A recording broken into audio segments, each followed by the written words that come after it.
Okay, we're going to get started. If everyone can find a seat. Thank you so much for joining us tonight. I want to welcome you all to tonight's keynote lecture. My name is Julie Schumacher-Cohen, and I'm the Assistant Vice President for Community Engagement and Government Affairs here at the University of Scranton. I almost forgot what I do here. Before we get further underway, I want to take a moment to acknowledge and honor the original inhabitants and nations of this land, the Lenape, the Munsee, the Shawnee, and the Susquehannocks. May we be ever mindful of their legacy and contributions and commit ourselves to stewarding this land with care and compassion as we navigate our communities toward faith and justice. So we're very honored to have with us tonight Curtis Zunigha, enrolled member of the Delaware Tribe of Indians in Oklahoma and co-founder and co-director of the Lenape Center in New York. And he is here to discuss with us forced removal of the Lenape people, history, and homecoming. It's been my pleasure to get to know and learn from Curtis over the past year. He was first invited to the university through a Zoom lecture last November, hosted by the Office of Equity and Diversity, to discuss the university's land acknowledgement, an important first step in an ongoing process of building a more just and right relationship with Indigenous peoples. Tonight's program is made possible through a collaboration. So I want to give special thanks to Jen Pennington, who organized the Zoom call last year, and Liz Garcia in the Office of Equity and Diversity, Dr. Adam Pratt in the History Department, and Carolyn Bonacci in Community Relations, as well as our many community partners, the Black Scranton Project, Lackawanna County, Lackawanna Heritage Valley, the Lackawanna Historical Society, the Scranton Public Library, and WVIA. The event tonight is part of a larger project called Scranton Story, Our Nation's Story, and we always have to thank our funders, the National Endowment for the Humanities, and this visit is also supported through a grant from the Diversity Initiatives Fund. The purpose of the Scranton Story Project is to reflect on Scranton's many different facets, including a focus on underrepresented stories, so Indigenous, Black, and recent immigrant and refugee communities, to create a more inclusive and more full narrative about our city, about our region, and ultimately the nation, as we work toward a more just and pluralistic democracy. Curtis's visit to Scranton is aimed at continuing the dialogue that we began last year, to further understand and engage with the impacts of forced removal, conquest, and colonialism, not just as things that happened in the past, but as historical events that continue to reverberate today in current inequities and injustices. So the visit is an opportunity, really, to push back against the erasure of Indigenous peoples here in the Scranton area. His visit has not only been to campus, already he has met with Scranton's mayor, the Lackawanna County commissioners, our university president. He's talked with middle school students, university leaders, students here at the students as well, and tomorrow he'll be meeting with different community leaders and continuing the conversation on our campus about how we can indigenize our curriculum and our classroom.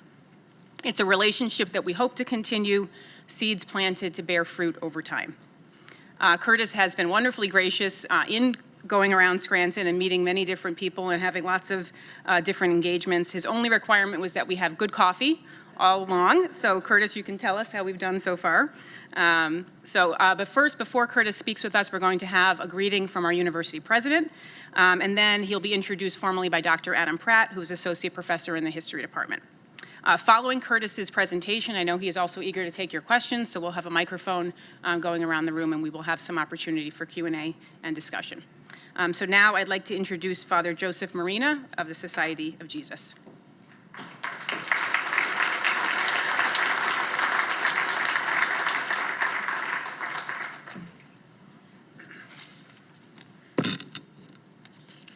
Thanks very much, Julie. Good evening, everyone. I am really delighted to see almost every chair in this place taken. This is such a critically important topic for tonight, and to see the kind of turnout that we have here, really a diverse turnout. Our students, of course, are always welcome and celebrated at such events. Our faculty and staff, and of course, our friends from the community. Welcome to all of you, and thank you very much for being here. This is a homecoming of sorts for Curtis Zunigha. It's a homecoming to his ancestral lands, to the ancestral lands of the Lenape people. And I learned quite a bit from him yesterday in a really short period of time. I had the privilege of being granted a private audience for about 30 minutes or so. and it was sacred time, to say the least. I think what I'm going to remember most, and I just mentioned this to him a moment ago, he spoke so passionately about his commitment to the heritage, to the traditions, to the legacy, to the history of the Lenape people, as difficult as it has been with all of their tribulations, some of which you'll hear tonight, but also then spoke so passionately as well about his love of gardening. And in the Jesuit world, there is this concept that we call contemplation in action, meaning a wonderful balance between prayer and reflection, and also a commitment to justice and to service in action. And I heard that loud and clear. And Curtis, I want to thank you for that, for taking the concept but wrapping your own identity and tradition around that. When I arrived at Scranton last year, I was very happy to learn that significant research was already underway to understand more deeply who the original inhabitants were in this portion of Pennsylvania, and who were to be acknowledged and honored for their legacy and for their contributions that we must celebrate today. I'm very grateful to Julie Schumacher-Cohen, to Dr. Adam Pratt, to the Office of Equity and Diversity, for all of those Julie mentioned who have been responsible for leading this effort. It's extremely important that we strive to understand what we will hear tonight, the history, the traditions, the experiences of the indigenous peoples of our country, both the difficult portions of that story and the jubilant as well. When I was in Syracuse at Lemoyne College, before I came to Scranton, I had the privilege of getting a little bit closer to the people of the Onondaga Nation. There is a territory, a nation in central New York that is dedicated to the Onondaga, and they have made their presence known, as they have from day one. Wonderful people who are so deep, so loving, so substantive in what they believe, that they have so much to teach us. And I met a man there who bore the title of Faith Keeper. His name is Orrin Lyons. He's known around the world. And in one of the first encounters I had with him, he said something to me that I'll never forget. And he said it in the most respectful way. He said, when the Jesuits came to us all those centuries ago, they didn't need to teach us theology. We already knew who our Creator was. And I thought that was so beautiful, so powerful, to express that kind of belief, that hope in God, but also through the lens of their own experience. We already knew who our Creator was. And shortly after that, I was introduced to a practice known as the Thanksgiving Address, which is not a prayer, but it's a meditative form of lifting up all of the elements of nature, one at a time, water, and trees, and plants, and animals, and soil, and you name it, all with the purpose of uniting mind and heart to these different elements. A woman from the Onondaga Nation opened one meeting of the Board of Trustees with the Thanksgiving address. She went on for almost 25 minutes in this address and then finished by saying that was the short version. And the trustees were, of course, ready to get on with their work, but they were spellbound also at the same time by that beautiful reflection. So, in light of all that beauty, as you will hear tonight, we still face difficult challenges, difficult issues with regard to our Native American sisters and brothers, past hurts, but also future hopes. And I know that we will find grace in the experience of this encounter as we continue to be enriched by one another in the process. So tonight, I commend you for being here as we have a chance to better understand the realities of the forced removal of the Lenape people from the land that we stand on today, that we sit here right now on top of, and also to consider how we can work together to foster a greater recognition of human dignity going forward. We can only grow stronger as a community and as a country if we learn from our past and we work with sincere intention to forge a better future. No doubt our Lord is with us in that effort and has sent us, Curtis Zunigha, to be with us tonight. Thank you for being here, and thank you for listening.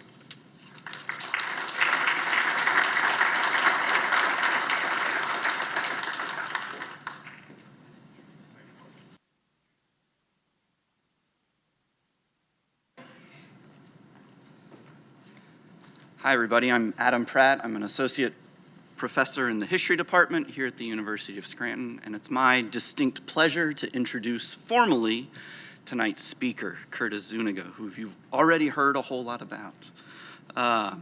Curtis is an enrolled member of the Delaware Tribe of Indians in Oklahoma. He's a U.S. Air Force veteran and was a member of the Delaware Tribal Council, serving a term from 1984 to 1988, and again from 2004 to 2008. He was also the chief of the Delaware Tribe of Indians from 1994 to 1998, so a politician as well. He's also served on the Oklahoma Indian Affairs Commission and acted as the manager of the American Indian Alaska Native Population Program of the United States Census Bureau during the 2010 census. Most recently, he's been instrumental in the formation of the Lenape Center, a nonprofit arts and culture organization based in New York City. And he's here to remind us that we are all inhabiting the ancestral homeland of his people, the Lenape, and to encourage us to think about ways to aid in their homecoming. So without any further ado, Curtis Zunigha.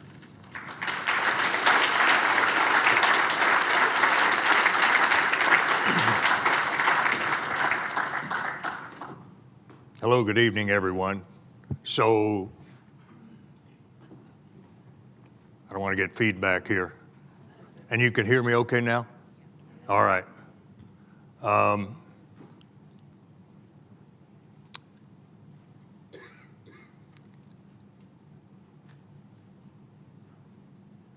Nkatekekolue, kehelawanishi telichinkaski alpinen, yukweenda lokwik. Nululundum ukana, wanishili angundi wankan. I want to say in the Lenape language that I'm very grateful that we're all gathered here this evening. It's truly a blessing to be in your midst, to be invited here, to share a story that I've been a student of our culture and our history, and now I'm becoming I don't like to use the word teacher, perhaps more of a storyteller. I'm trying to get over here so y'all can see me over there.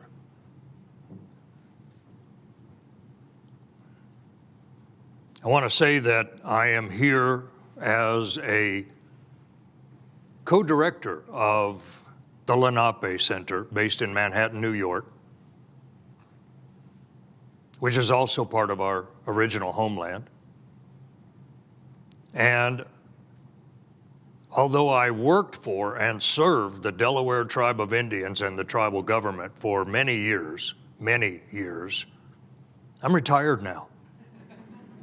So I don't speak for the Delaware Tribe government and its administration any longer. I'm not a speaker for them. They can speak for themselves. I speak as a Lenape man. Lenape ni, I am Lenape. I'm gonna make a couple of quick distinctions. I keep using that name Lenape. People in Pennsylvania that have seen that word on signs, or perhaps grew up in a community where that word, that name was prominent, perhaps heard it as Lenape. But the proper pronunciation in the Unami dialect of the Lenape language, the proper pronunciation is Lenape, meaning the original people. And while I'm going to tell this story on this historic arc of time, I'll quickly say that the name Delaware, when I said I'm an enrolled member of the Delaware Tribe, that's our colonizer name. So we have in our traditional language, who we identify ourselves as, but then there's also when the colonizers came, particularly it was the English, that ultimately called us the Delaware, and I'll explain why in just a little bit. And that name stuck. The River Valley and the native inhabitants then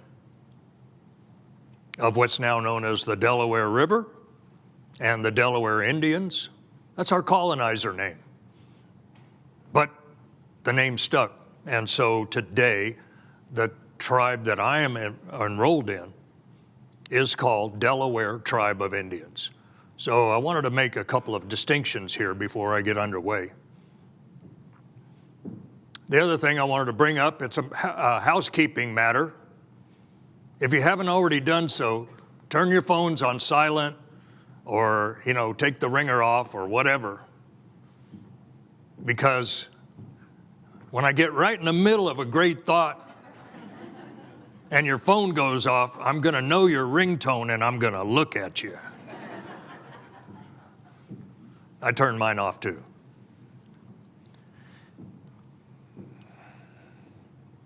Again, thank you all for affording me this privilege of being here and to see this group of people here tonight.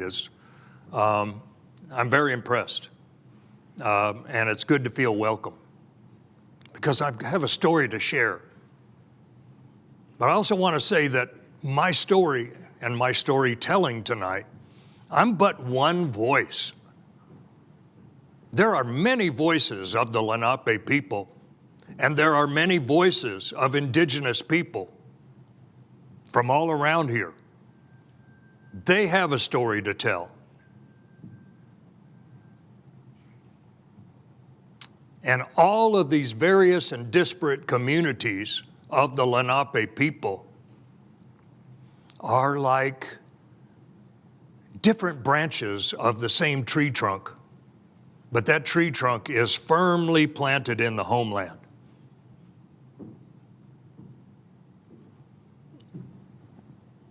So let's try to describe the homeland. The shaded area on the left map will give you an idea when overlaid with a current map of the United States, what the original homeland was. So maybe starting up by the foothills of the Catskills Mountains,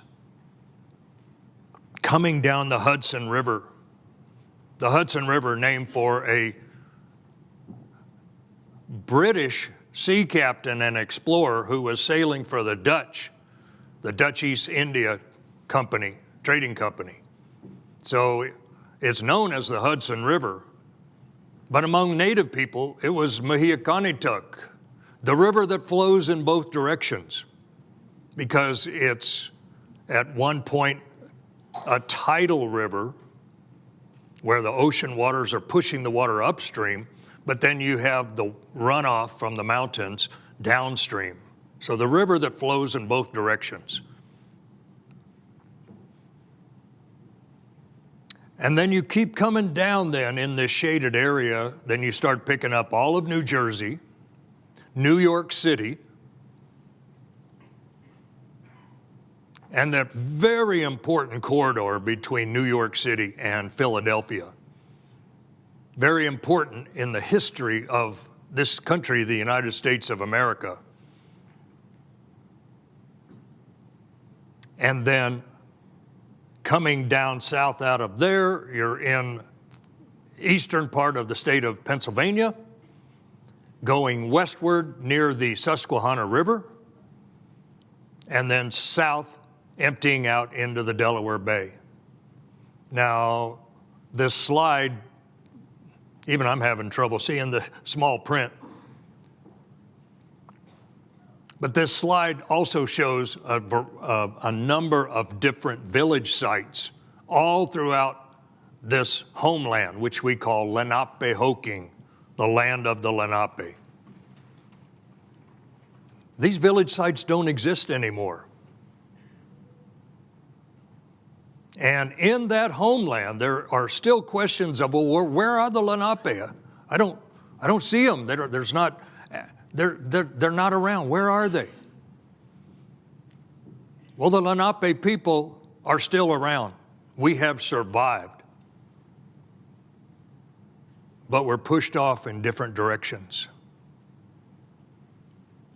Now, as I said, there are a number of people all throughout the homeland that have a story to tell, how it affected their community, their people, their families.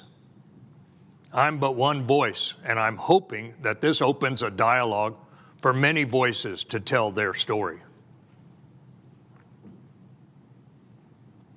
So as I look at this homeland, what a rich and powerful land that it was.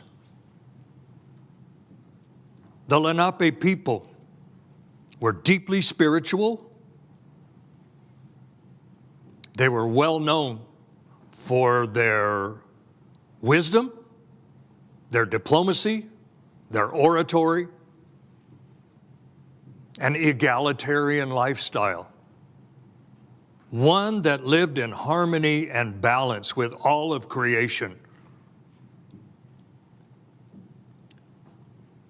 A lifestyle that had a familial attachment to all of creation, that we looked at the earth as our mother, that we looked at the mountains. The mountains had a living spirit. In our language, we call them Mahonsana, the ancient ones, the grandfathers. The rivers, the waters. We addressed, and I still do, we address them in a female orientation. When I say that, I mean when I go to the river and I take tobacco and I offer tobacco in a prayer of thanks and honor. I think of it in a female orientation, that it's a female spirit. Likewise, the moon, Kishuch, same thing, a female spirit. Why? Because the waters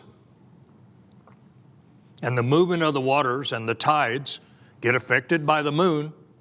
The moon travels on a pretty definite cycle.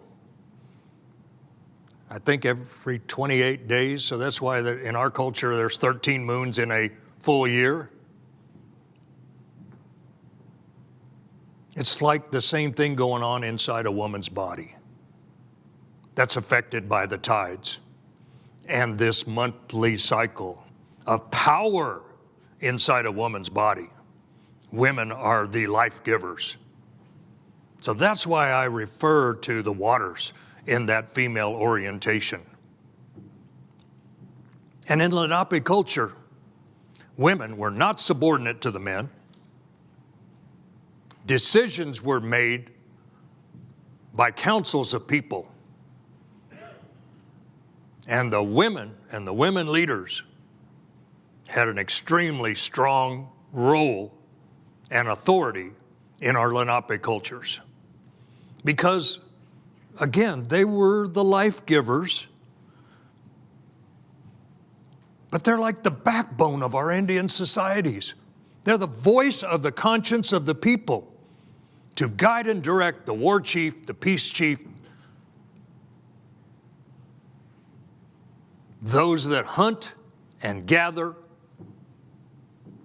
those that make decisions on behalf of the people.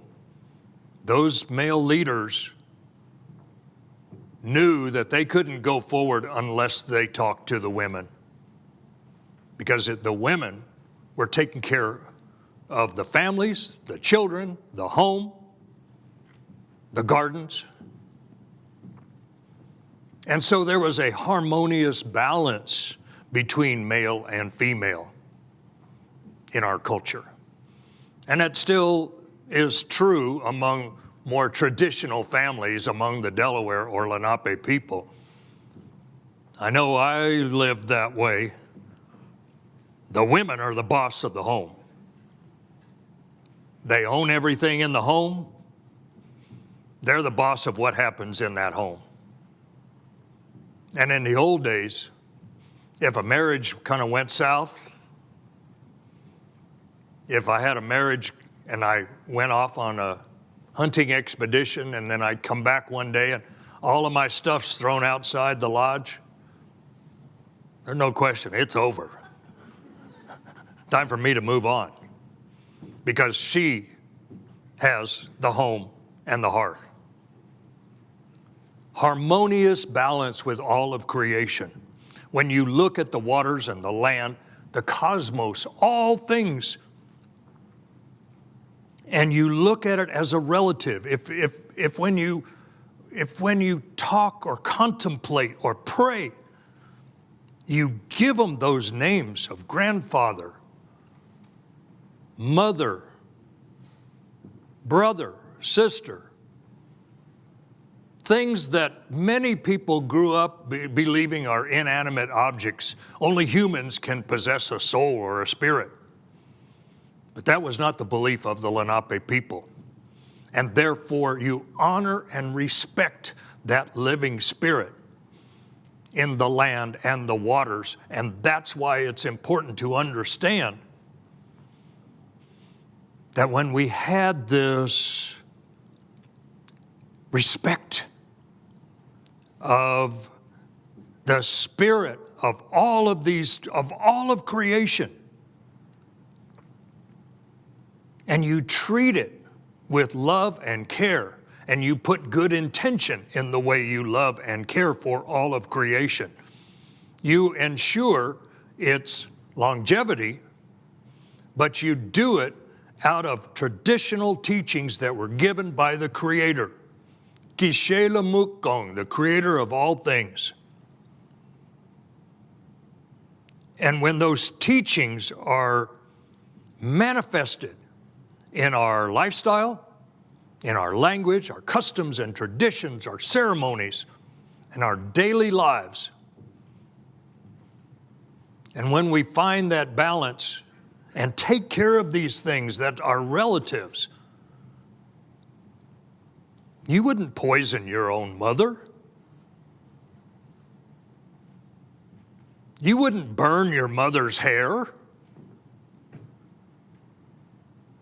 But when we see things nowadays of poisoning the land and the waters, wildfires that are out of control, blaming it on climate change. Well, yeah, but climate change, environmental degradation, and this existential threat of what climate change is causing, threatening our earth, is based on the Europeans that came here and saw the land as a commodity, saw the land as something that could be parceled and purchased. And I have several stories I want to share with you about that.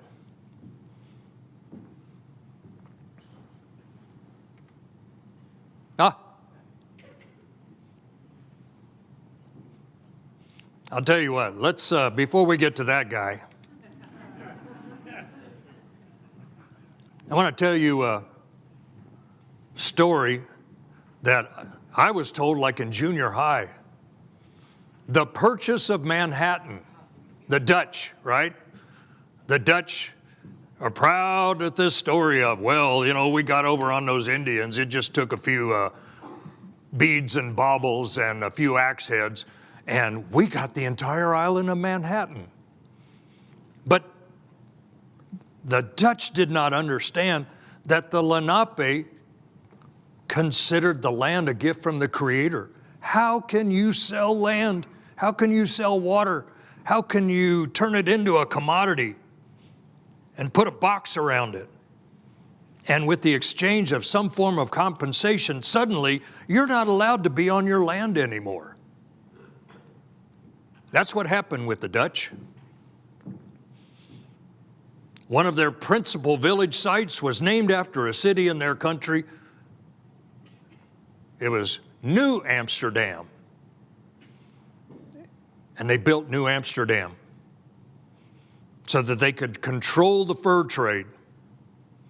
And they coveted that great center of trade and commerce, the island of Manhattan.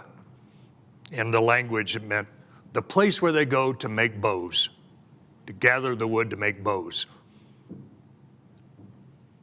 The Dutch came to the Lenape, wanted that land to take control of it. Now, why would the Dutch have that kind of thinking? I have to take a step even further. This is quite a wormhole here now. And this is where, when I'm in this institution, this Jesuit university, I have to bring up, regardless, what's known as the doctrine of Christian discovery, or as some people know it as manifest destiny, that God ordained the white people to come from Europe and take this land from the savages. That word is used a lot. It was used by Pope Alexander in many of the papal bulls of the 15th and 16th century. The savages. The doctrine of discovery, of Christian discovery, says that you go forth to these new lands. All of this stuff was written in Latin. When we started studying and learning how to read Latin, one of the words that kept coming up all the time was dominos, dominate. Dominate the savages. Now, when the Pope of the Catholic Church is telling you to dominate the savages, convert them to Christianity, those that convert to Christianity are then turned into the working class. You can interpret that to mean slaves. Those that don't convert, you exterminate them. Go ahead and kill them. Because if they're not going to convert and fit into the plan, get them out of the way. Just kill them. And don't worry if you have a crisis of conscience, some moral concern about killing these savages running around in animal skins, because you have full impunity. You'll go to heaven, don't worry. I'm the Pope, I say so. I'm not here to shake your faith, folks. I'm telling you actual history, written in their words. Ours is an oral tradition, so it wasn't written down. We went back and we read these things. And therefore, you've got this mindset that there's all of the Americas, from the northernmost tip of Canada all the way down to Tierra del Fuego in South America. All of the Americas was a new land. And oh yeah, that also included the African continent, to go and get those savages and convert them. And the savages in the African continent were sent to the so-called New World to be slaves. This is an ugly history. We kind of know about it already. Some of it we kind of don't want to know, or we don't want to feel guilty about. But it's true. And then you have, followed by kings and queens of all of Europe, representing Christendom, to come to the New World, dominate the savages, take control of all of the natural resources, send the riches back to the kings and the queens and the Pope, and establish permanent strongholds. and dominate the people and the natural resources. Now, if that's a way to get started with the relations,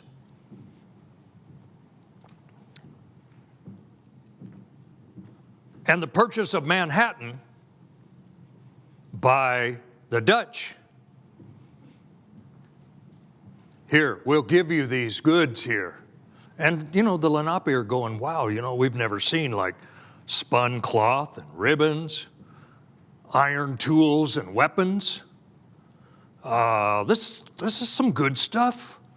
Yeah, you're giving us gifts. Thank you. Wanishi, good. We'll take it. Yeah, you can set up over there. We got enough space for everyone. That was kind of their thinking. But to the Dutch, it was, hey, we paid you. We own it now, so you get off. So, Amsterdam, New Amsterdam, they built a fort around it, a wall. A wall around New Amsterdam. And then there was a path along the perimeter of the wall. And soon that path widened for horses and wagons. And over a period of time, the Dutch got run off.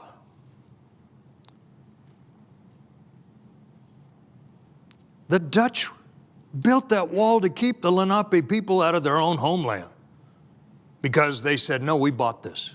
This wasn't just a gift for occupancy, shared occupancy. We bought this, so you guys get out of here.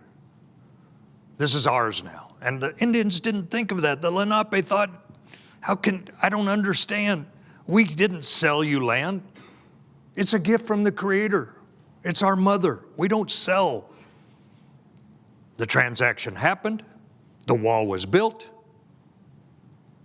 After a period of time, and more dominant European power, the English came in.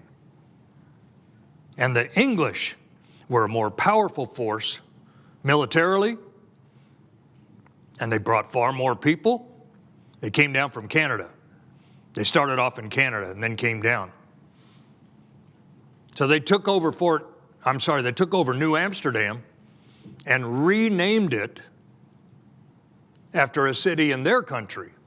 Thus, it became New York. And the wall around New Amsterdam was now a wall around New York. And that path along the perimeter of the wall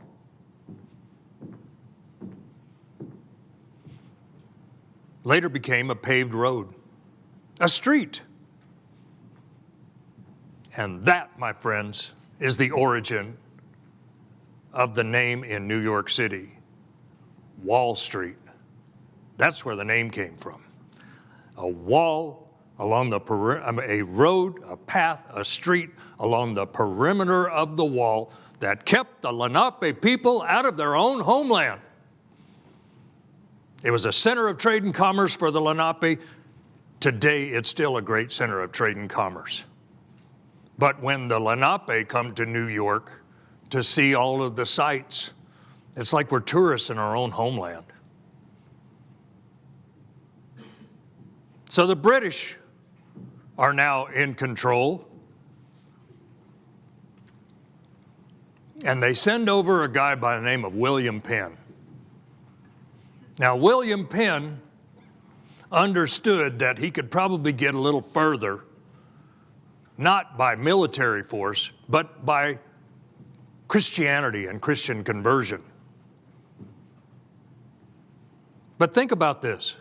William Penn shows up and says, I have here a royal charter from King Charles II. And this charter declares that all of this land belongs to the king. And I, William Penn, am here to start a colony.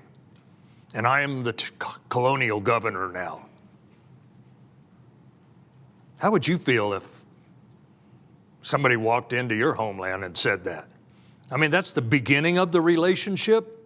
The thing about it is, though, that William Penn was a Quaker, And Quakerism fit in many ways with the Lenape lifestyle and values.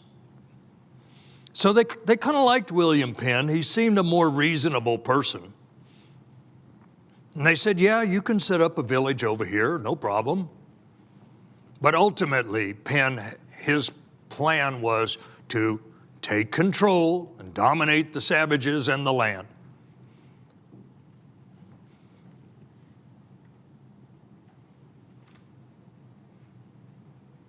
And so,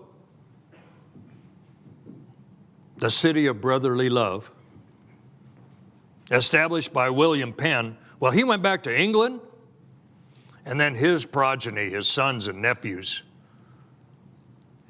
they began to get engaged in whole-scale land theft,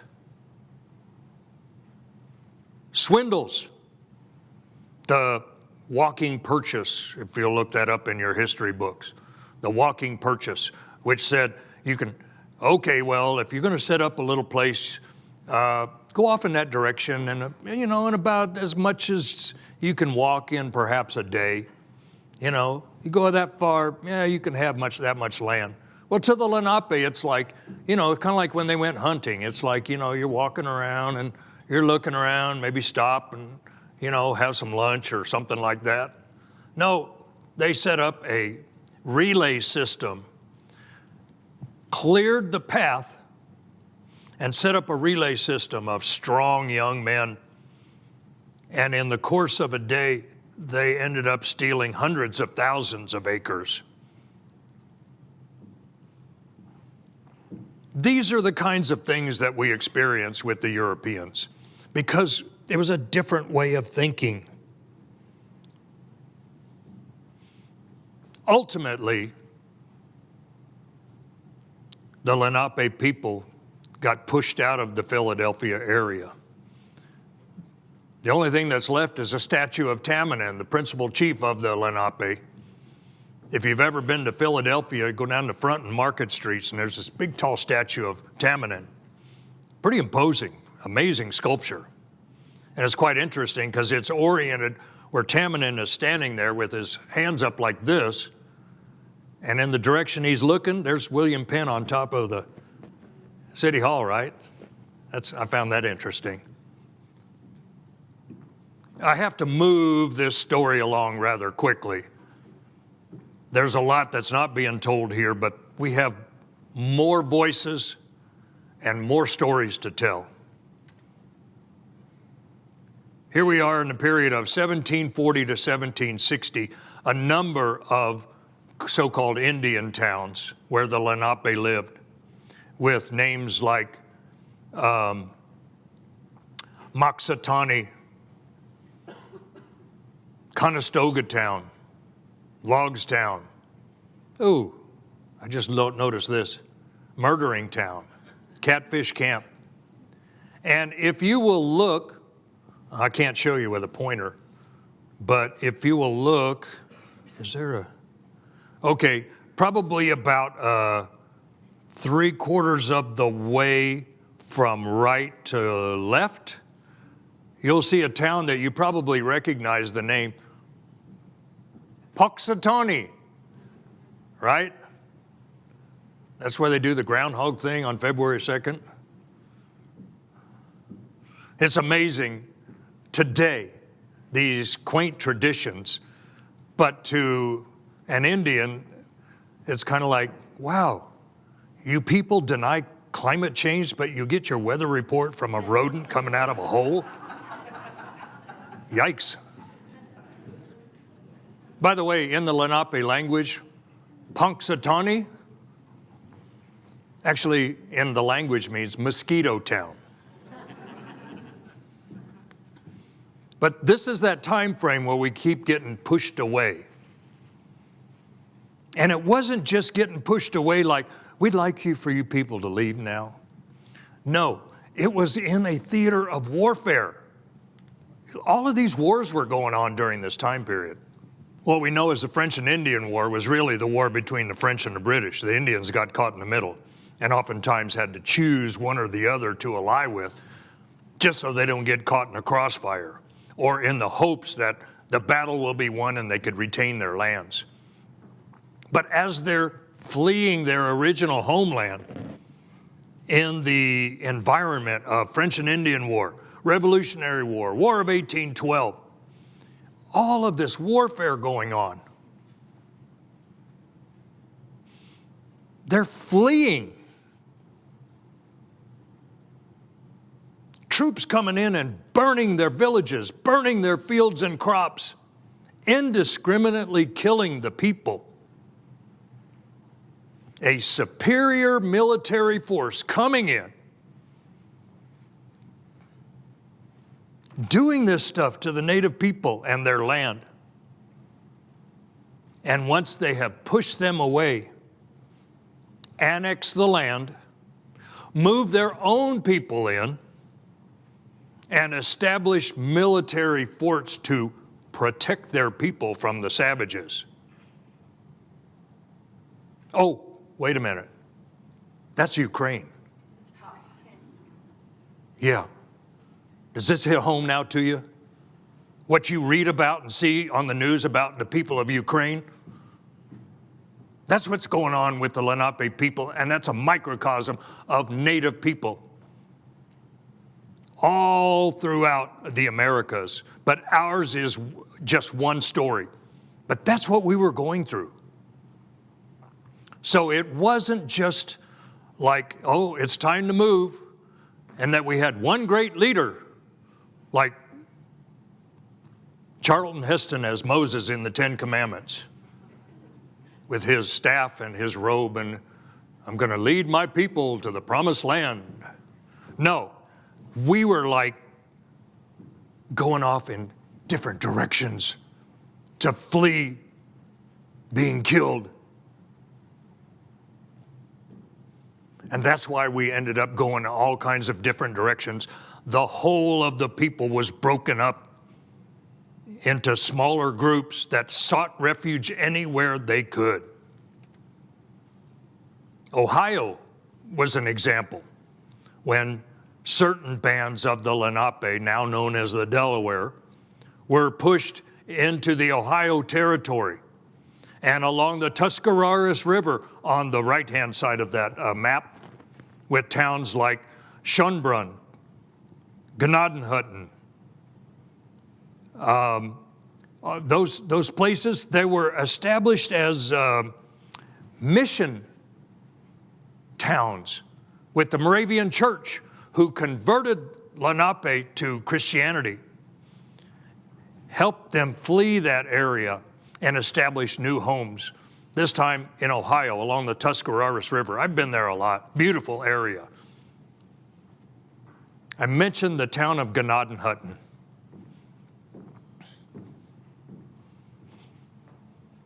That's the name of a town that brings a horrible memory to our people, because during that time leading into and during and immediately following the Revolutionary War, there were still marauding bands of racist white people. Some history books mention one group, the Paxton Boys, kind of like some kind of a club. But these guys would ride around and indiscriminately murder Indians. You better not be seen, because they'll just kill you.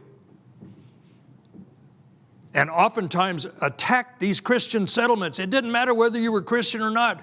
You were an Indian, you were hated, and therefore you better get out of here or we're going to kill you. They attacked this one settlement at Gnadenhutten, burned the village down, and gathered up the remaining Christian converts, took them into the stockhouse in that village, and murdered them all, man, woman, and child. And to save money on the musket shot, to save on using that lead shot, they took large wooden mallets and laid their heads down and smashed the heads of each and every one of them like melons. It's a horrible, horrible story, but I have to tell you that this happened. It wasn't until 1998, when I was the chief of the tribe, I was invited back to Gnadenhutten, and a grand apology was issued by the Moravian Church. We're sorry that under our watch this happened to your people.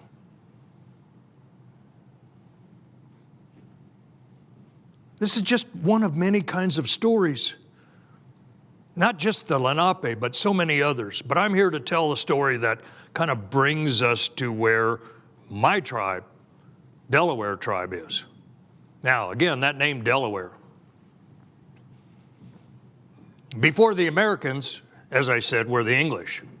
And there was a English colonial governor, Sir Thomas West, who had among his titles of nobility, he was the third Lord de la Warre, W-A-R-R-E. And therefore that name was given to the river valley and the native inhabitants. De la Warre morphed into Delaware. And that's where the name came. We were given the name Delaware. So there's cultural appropriation right there, erasing who we are as a people, given a colonizer name. We're still, today, my tribe is Delaware Tribe of Indians. So we carry that colonizer name. But Lenape ni, I am Lenape. Oops, sorry about that. We managed to hold on to religion.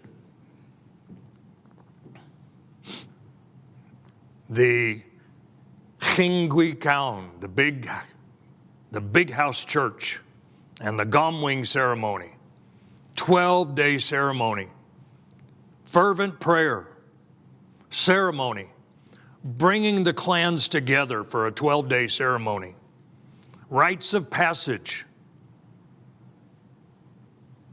hunters dispatched to go hunt venison, that black and red face on the center post represented Misingwa, the guardian spirit of the game animals.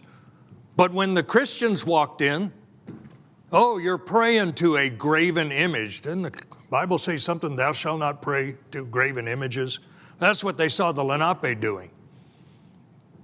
So that's why they thought, well, got to get rid of you guys too. Became very difficult. Christianity ultimately put nearly an end to Gomwing, to Chingui-Kaun. But there are still communities that gather together in this old way.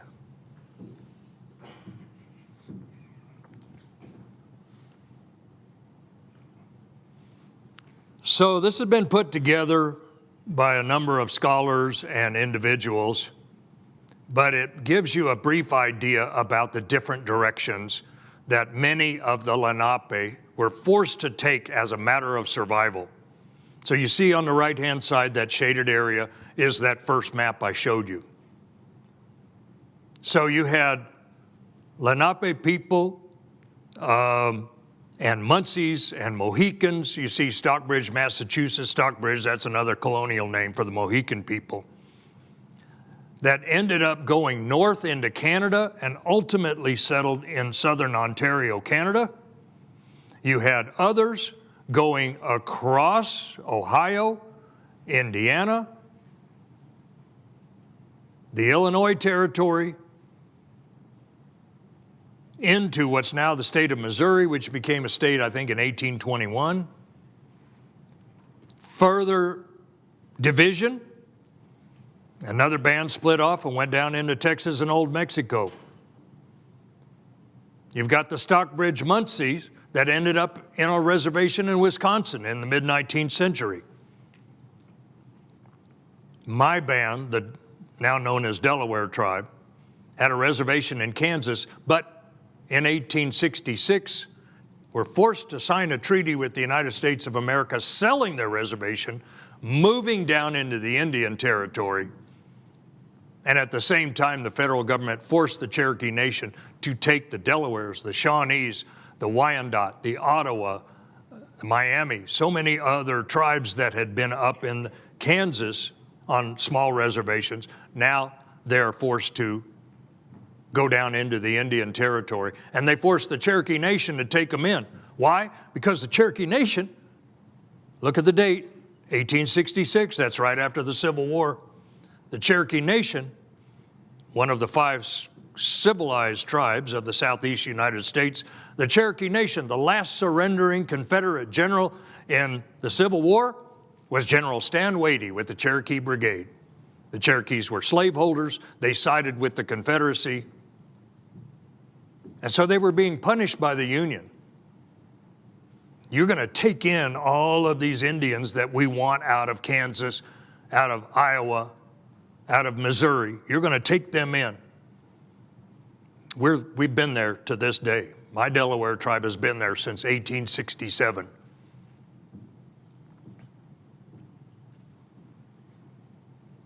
And this does not represent everyone.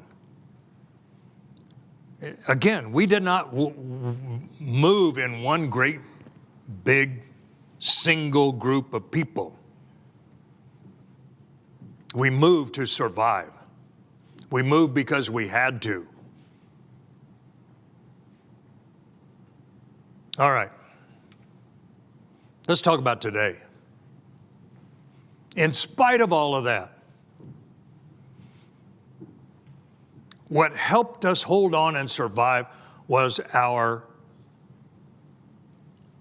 customs, our traditions, our culture, which is the foundation of our culture is our language. And even when we were in places like Oklahoma and Kansas or up in Canada, came the experiment of, well, we're not going to kill you anymore. The Indian Wars ended in 1890, but beginning in 1888 came this grand experiment of the Indian boarding school, or in Canada, they called them residential schools. And yes, folks, in Canada, many of those residential schools were run by the Catholic Church. And here's how you dominate the savages. You go after their children. It was legal to go in and take children out of the home, off the reservation, take them to government or church-run boarding schools. And so we're looking at children like this or even younger, pulled away. And I'm talking in cases they were actually pulled out of the arms of their mother, who was crying, "Don't take my child," but they did, took them to these schools, took off all of their Indian clothes and their moccasins and burned them, cut their hair, gave them little uniforms to wear, forbade them from speaking their language. The idea was to remove culture. Kill the Indian, but save the man, the missionaries would say. Get rid of them as Indians, and we have to start with that younger generation and make them assimilate into the so-called melting pot of America. Teach them a trade. Well, they taught them a trade. You can be a baker, a seamstress. You could do worker, labor-oriented type of work, but you were never taught to believe that you could be the CEO of a company. You were never taught to be a dreamer. And not only that, but you couldn't speak your language anymore. You'd be punished. I got stories of some of our elders that were in the Indian boarding school, and that experiment ran from the 1880s to the 1970s. My father was at Chilocco Indian School along with his siblings, and his parents met at Chilocco Indian School in north central Oklahoma. And they grew up with that idea of being reprogrammed into little brown-skinned Christian white people. That was going on in the 20th century, folks. So we have this legacy of attempts to eradicate who the native and indigenous people are. And again, my story is about the Lenape and even further, the Delaware Indian tribe. But we held on to our language and our customs and traditions, even at times when I would hear stories from these elder women that recalled when they were young girls in Indian boarding school, they would wait till night when no one was around and they could whisper to each other in their language so that they had something to hold on to. And then later, when they're elders, they became our teachers when we wanted to learn the language. We turned to so many of them that were survivors. Not everybody survived the Indian boarding schools. I have to say this. Pope Francis went up to Canada here just a couple months ago, and he had to issue an apology because at some of the residential schools up there, they started discovering these mass graves, unmarked graves of Indian children that died in the school. And there were so many stories. Yeah, they took our little child and we never heard from him again. There were a lot of deaths that went on. There were a lot of abuses that went on. And why were they in unmarked graves? Because it was a secret. They didn't want them to be found. Well, all of that's coming back. Environmental degradation and the threat of climate crisis. Digging up the bones of children that died in these boarding schools and residential schools. All of that's coming back, and we're having to face these truths. And I'm not saying this to shake your faith. I'm telling you stuff that's well documented. But we have people that, these are now our tribal elders. It's been a renaissance of our tribal culture through expressions of culture and language and song and dance, traditional clothing. We gather together and we have cultural gatherings to strengthen our identity and to give thanks to the Creator for the gift of our culture and our language, because we have an obligation to recognize the sacrifices of those elders. I didn't have to go through that kind of stuff. They did.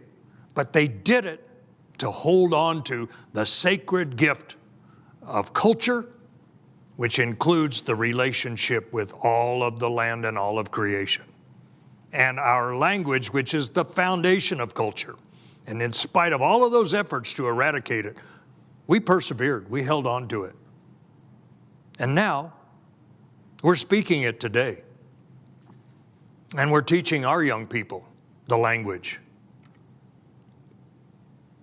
Here's a picture. You might recognize that Indian guy on the left. This is up at one of the Delaware reserves up in Ontario, Canada. They have a powwow, big cultural gathering and dancing and feasting, and it is held during the Labor Day weekend. So I've been going there for 25 years, but for the first time ever, the woman on the right is my daughter, Erica. Her Indian name is Kishuchtut, Little Moon. And all those clothes, well, she made my shirt, but all those clothes that she's wearing, all the way down to the moccasins, she makes. She's an incredible seamstress is the old-fashioned word, but perhaps fashion artist is a better term. But we like to put on our Indian clothes. We like to get around the drum. We like to have that cultural fellowship. And we travel. In this case, we went all the way from Oklahoma up to Ontario, Canada, just to meet with our relatives up there, to dance, to feast, to share our culture, to speak some words in the language, and to give thanks for who we are. Musical instruments. Here's my water drum, which is an iron kettle used to boil water or cook food over the fire, right? But I take that iron kettle and an animal hide, buckskin, get it all wet and stretch it over the top and tie it off with this rope. And I leave some water in there, in that kettle. And when that wet hide is stretched real tight, and then when you start beating on it, it creates a real deep tympanic sound.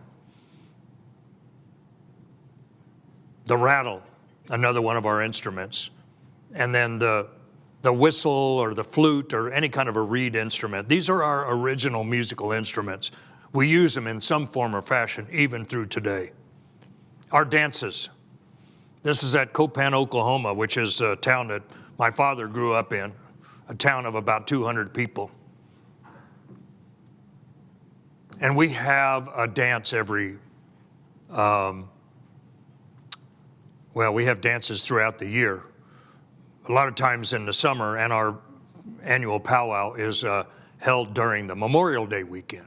So I start off the summer season with our powwow in Oklahoma, and then end the summer season with the Delaware powwow in Ontario, Canada. Here we are dancing. We make a fire. Another grandfather, because it has an ancient spiritual power. Mahumsa, our grandfather, we make that fire. And we dance around that fire. The women establish the rhythm with leg rattles. And we dance around that fire, we sing, and they are songs of thanksgiving, of gathering together, an expression of culture. This is how we hold on to these ways. These are modern, contemporary expressions of traditional themes. Whether we do it in art, music, dance, oratory, we're doing the old ways, we just kind of modernize it.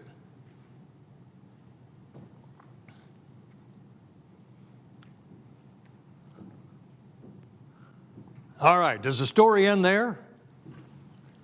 No, because I'm going to tell you my story. And my story is, I've been coming back to the homeland for 25 or 30 years. With all of that history,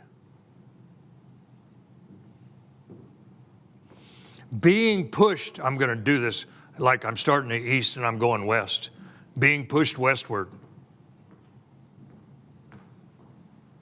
With each succeeding generation in this horrible atmosphere of war and domination. You can imagine children, mothers, elders holding on for survival, carrying with them this, what's happening in their lives as each mile goes along. As each new border, as each new relocation, as each forced removal occurs, it creates a trauma. You can imagine that. Think what the people of Ukraine are going through when their cities are getting bombed, their children are getting killed. That's what we went through. And they carry with them this collective, generational and historic trauma. And it becomes manifested in our health conditions today. We've got a lot of mental health stuff we still got to work out. And oftentimes then it becomes manifested in our physical health and our physical behaviors.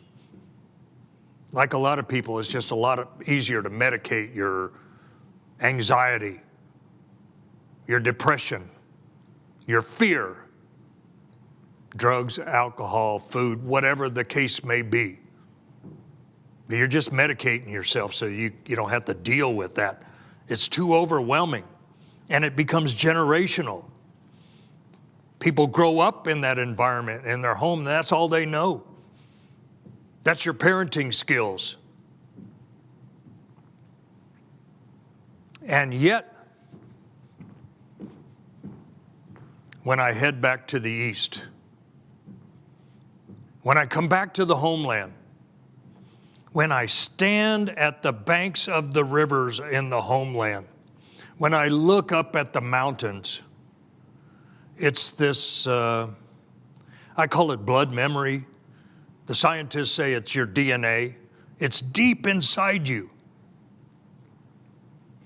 Now, instead of being this orphan, displaced from my mother, the homeland, I come back after centuries and I stand on the banks of the river in my own homeland. I take out my tobacco. I offer a little thanks and a prayer that I'm back. Thank you, Creator. I'm back, because it stimulates that blood memory and that DNA. And it helps to soothe the pain of generational and historic trauma.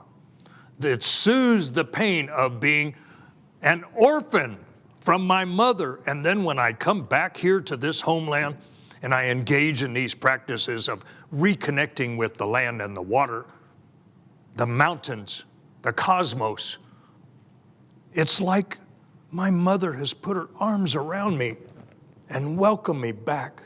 It's a spiritual connection I can't even put into proper terms. I'm trying to say it right now. But that's what it is to come back to the homeland. My experience over time is one where you're Lenape, you're Delaware Indian, you're Indian. I don't understand. I thought we got rid of all you guys way back when. You guys don't exist, or do you still live in teepees over there or something like that? Things begin to change. And I'm finding, of all things, in the faith community, people understand the story of our struggles and our desire to return to the homeland, to be recognized not as savages, not as people that disappeared over time, but as living beings with a spirit. And quite frankly, about 80 to 90% of our people are converted to Christianity. Now, the faith community, above all, is in the lead to welcome us back to the homeland. And I am saying to you all, to this institution, and to all institutions of power, I'm not in a position to demand. I'm going to respectfully request that you consider what I have to say. And that in all institutions of power, welcome the Lenape back to their homeland. Give them a place at the table of power so that we can speak for ourselves and not somebody else speaking for us. And why should we do that? Since, oh, Curtis, you've been living in Oklahoma all your life. Why should you come back here and say you want a place at the table of power? Well, I represent the ancestors. I am a descendant, and I carry with me the spirit of the ancestors. Their bones are buried in the ground that we stand on. And therefore, we still have a vested interest in the integrity and the survivance of this land, and we are under threat as a nation, as a people, with this existential threat of climate change and what it's going to do. And we can't ignore that anymore. But as we, in the various tables of power where people are making decisions, the Lenape should have a place at that table and speak for themselves and bring this traditional knowledge. Things like, I'm watching the clock.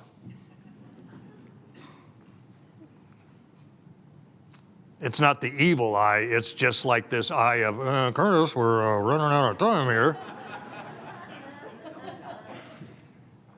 I'm trying to make an important point here about returning to the homeland. What a spiritual gift it is. And I submit to you that so many of our people, whether they're coming down from Canada or Oklahoma or wherever, They feel the same thing.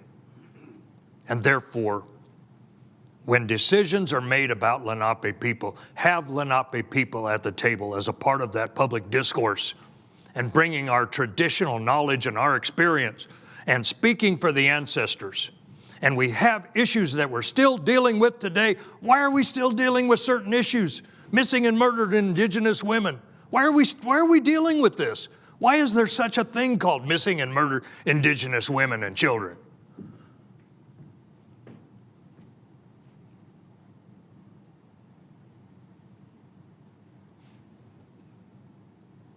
Just last April, after 10 years of work by our historic preservation officers, invoking a congressional act that was passed in 1990, the Native American Graves Protection and Repatriation Act. That made it illegal to rob Indian graves. It made it illegal in 1990? Yeah, it took that long to recognize that these people deserve the same consideration, that you don't go digging up graves in public graveyards. Then why do you do it with Indian graveyards to search for grave goods or to do archaeological studies of the indigenous people, what their life was like? Well, it happened, folks, and guess what? In 1997, I was at the State Museum in Harrisburg, Pennsylvania, while I was the chief of the tribe, and I was taken way in the back of some warehouse. Chief, here are the bones of your ancestors. These had been dug up in the late 19th century and early 20th century by archaeologists, oftentimes out of state institutions.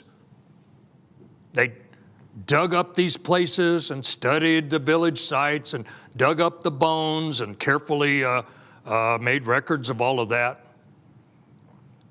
Finally, we invoked this act and found all of these collections in all of these places in Pennsylvania, New Jersey, New York. We had even a box of Lenape remains that came all the way over from the University of California at Berkeley. It took 10 years to research and find these things. And here I am in Pennsylvania with my coworkers, and we went through all of these boxes and unpacked these boxes. I'm opening up boxes, probably some of the same boxes I saw back in 1997. Inside these boxes were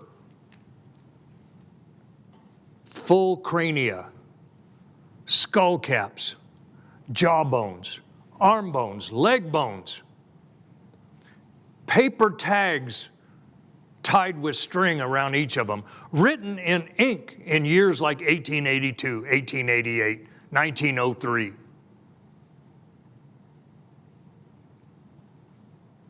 The bones of my ancestors?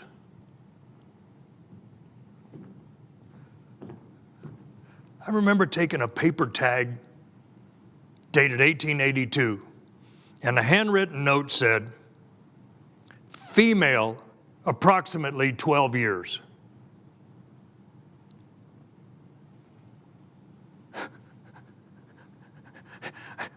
I had a granddaughter, 12 years old, and I'm holding the bones of one of my ancestors, and I'm thinking, why am I having to do this? And I damn sure don't want that to happen to my granddaughter sometime in the future. But we were treated like savages, people to be studied. And then when the study was over, they threw them in a box and put them in a warehouse shelf for 80 years, 100 years. That's wrong.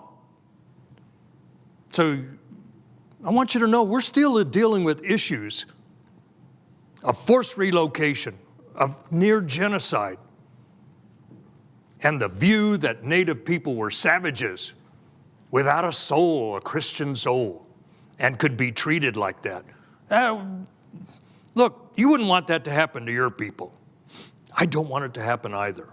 But we have to send out our new warriors to go out and wage battle and make these things right. There are still issues we're dealing with today. I've shared some of them with you. The work is not done. The work will continue. But by sharing this story, I hope you become more understanding, perhaps even sympathetic about these issues that we have to deal with, but we continue. We continue because we have an obligation to those ancestors, and that obligation includes educating our young people to carry on that work. It never ends, but it's that continuous cycle of life, and where that circle had been broken at times through our culture, our language, our faith, we are looking to heal the broken spirit and repair that circle of life. And we want to take our rightful place in this community, in our homeland. Again, mine is but one voice. There are many voices and many stories from other perspectives that need to be told, need to be listened to. But I come to you today to say that by returning to the homeland, the way I've become humbled to be reconnected with my earth mother, with the spirit of the ancestors whose bones are often in the ground. And in spite of environmental degradation, the poisoning of the land and the water, I managed to find me just a little site, and I began to grow. I researched and found seeds in seed banks across the country, and found old seeds of Lenape corn, sesapsing. It's a blue flower corn. I planted this corn. When it grows and you open up the corn, pull those husks down, it's blue, bright blue. It's not, like yellow or white corn like you see in a grocery store. But it's the same corn that the ancestors grew 400 and 500 years ago. Corn, beans, squash, tobacco. These are traditional crops, and by me being back in the homeland, planting these seeds, digging my fingers into the earth, talking to these plants as they grow, I put a good intention into the land and the water and the care of these plants, because I know when I do that, I'm going to grow them with the greatest amount of healing and wellness properties. And then when I consume that, it provides healing and wellness to me physically. And the act of doing that provides healing and wellness mentally, spiritually, and emotionally. And that is how I am returning to the homeland. And I simply ask to be welcomed back, afforded a place to do things like this, afforded a seat at the table of power so we can bring our traditional knowledge of all things and our story of perseverance and survivance to the public discourse, and maybe inspire some thought of, these indigenous people, they really do have something worth listening to. And because this is their homeland, they deserve a place at the table of power. That's what I am proposing. This is one of many opportunities I have to share this story, but I am ever so grateful to be back in the homeland, to share this story.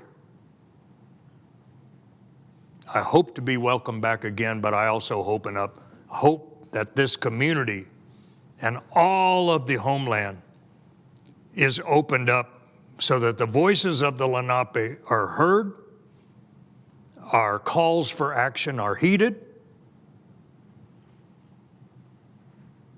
and respected,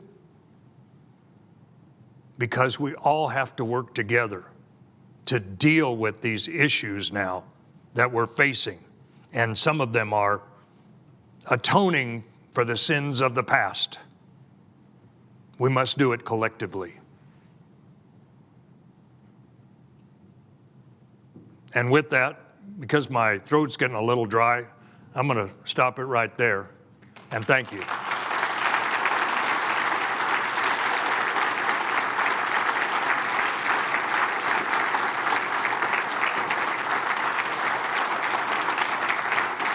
We still got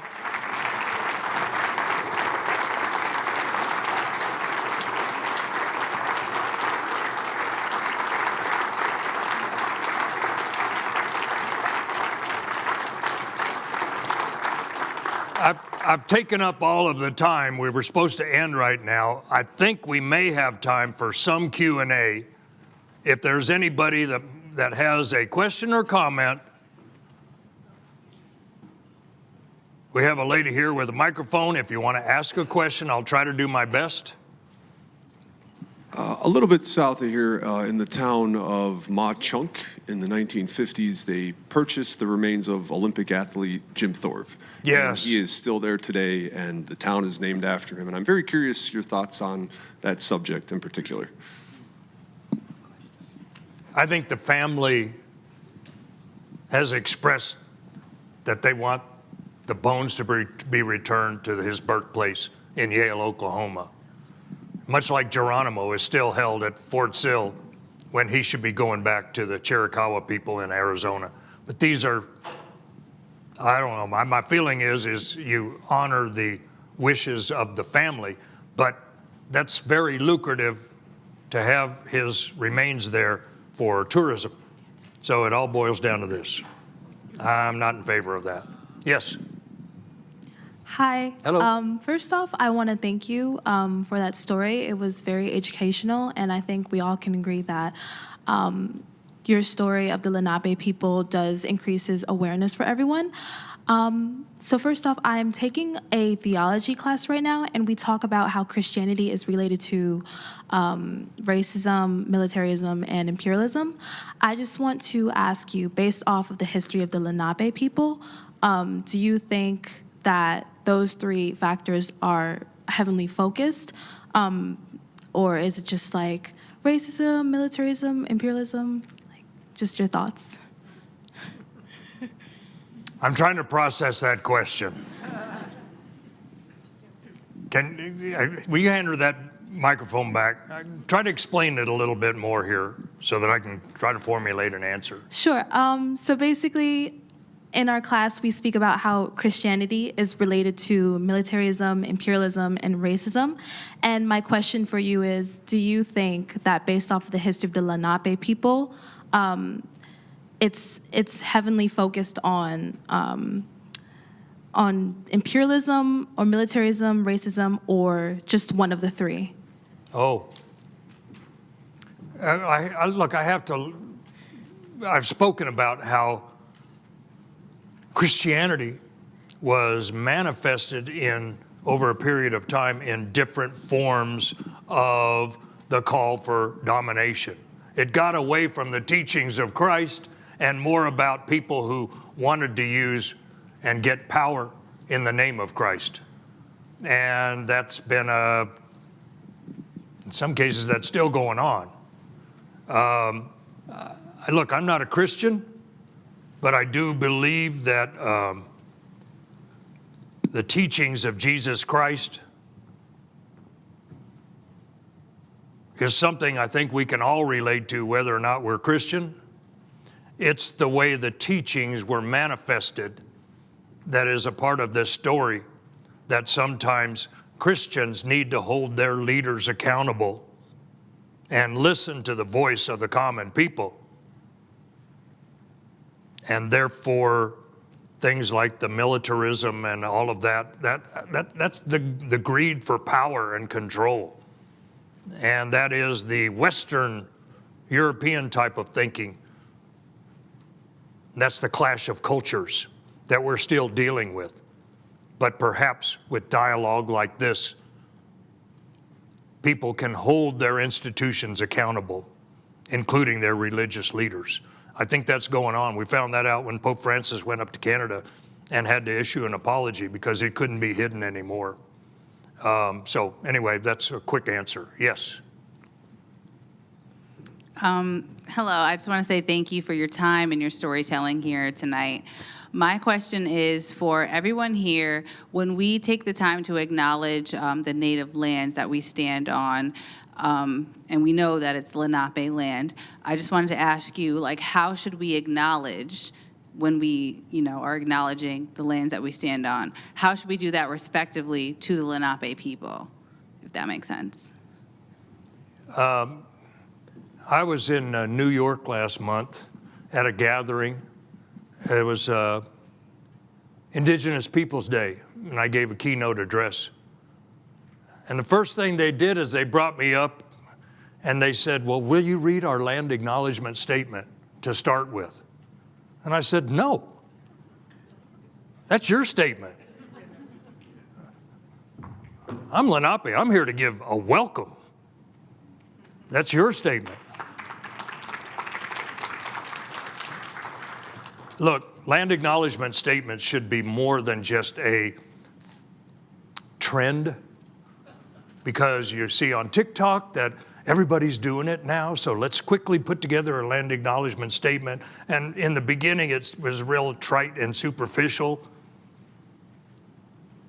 A land acknowledgement statement, if you're going to acknowledge the land, you got to acknowledge the people. You got to learn about their struggles and put action statements on the land acknowledgement statement. If you recognize this is the land of the Lenape people, put an action statement on there that says, we're going to welcome the Lenape people back. We're going to be part of their public discourse. And I also believe that land acknowledgement statements, they're kind of like driver's license. After a while, you're driving the car, you kind of know how to do that. Sometimes the rules change, but you're required to go back and renew your license.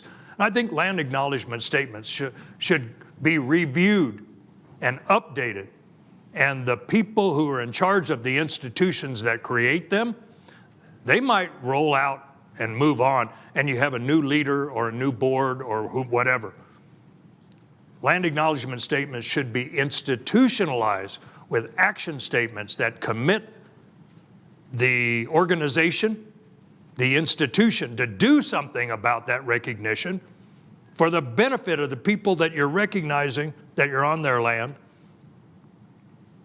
And in doing so,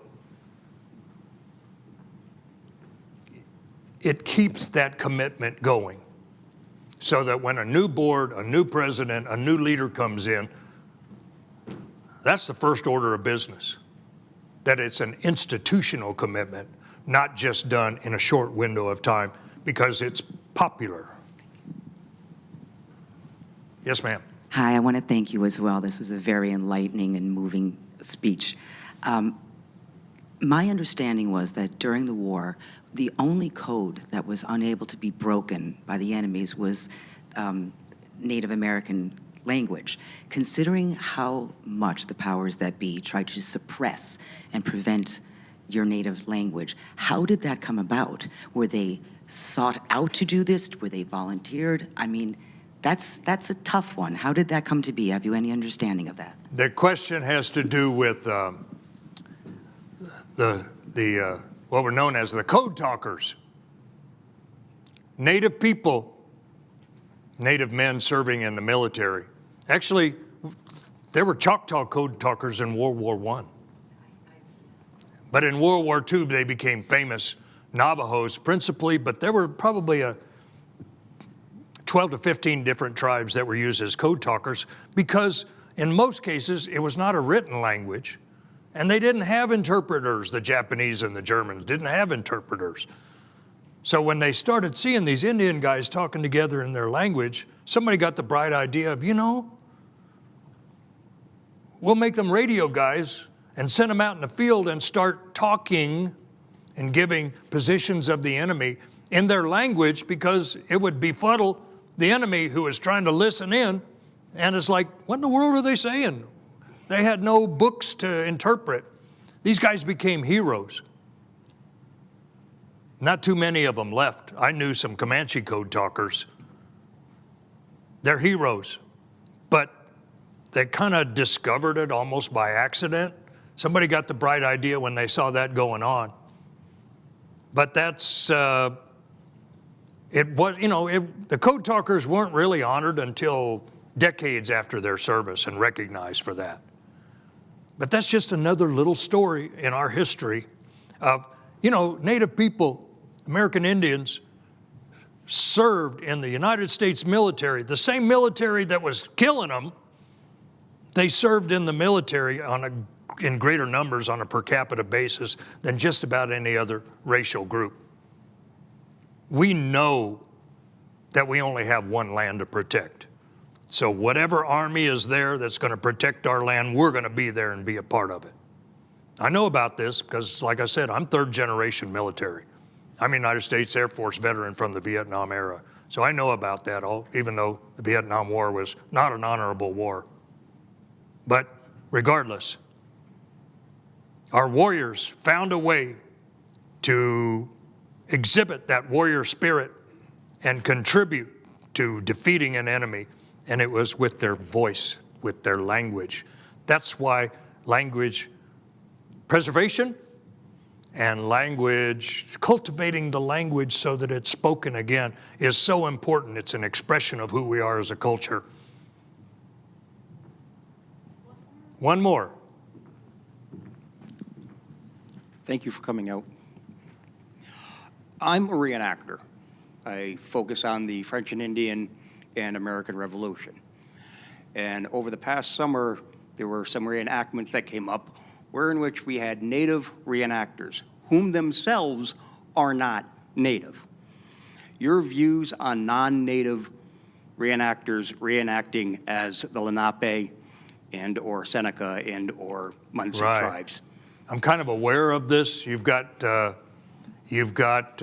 Native people, what I call card-carrying Indians, that are now saying, you can't dress up as and reenact as our people, only we can. I don't know. I don't have an answer to that, to be honest with you. I know it's an ongoing struggle, a struggle of recognition. I think this is part of that divide and conquer scheme, or as I call it, divide and colonize, where we get broken up into pieces, and then we have to use the white man's criteria to identify and authenticate who we are. And it causes division amongst our people. This recognition issue, it's a thorny issue, and it's also worldwide. So I'm not an arbiter in that. I know it's ongoing, but I don't know how to answer that because, again, recognition issues are difficult worldwide. You got the Christians who don't recognize the Muslims. You got the Muslims who don't recognize the Jews. And then you've got the Baptists that don't recognize each other at the liquor store.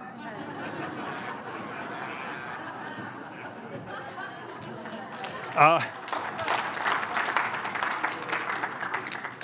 think, are we at a point, regretfully, I know you have some other comments and everything, but I think we're going to have to draw this to a close tonight. I will say that I'll teach you one word in the Lenape language, and that's the word for thank you, and that word is waneshi. So I say to you all, waneshi. All right?